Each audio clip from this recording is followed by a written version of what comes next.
Yanga ni kubwa. Haiwezekani rais wa TFF unakaa unashutumu viongozi wetu tumekaa kimya.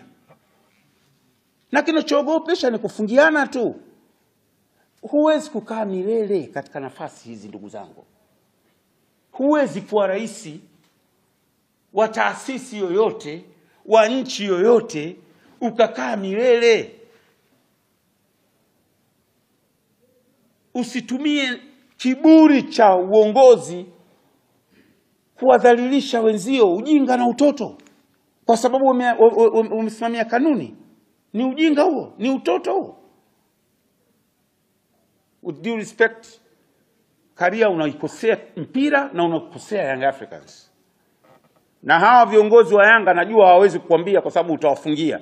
Mimi nakwambia umewakosea watu wa mpira, umewakosea Young Africans, na katika jambo hili omba radhi kwa kufuta kauli zako za jana. Yes. Hata nyinyi waandishi hapa mtabalance, mtaedit. Sitaki muedit. Narudia. Hamna kuedit, nimesema very clear.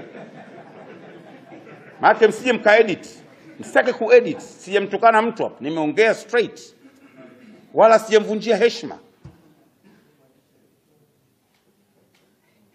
Tusione madaraka haya tutakaa nayo milele.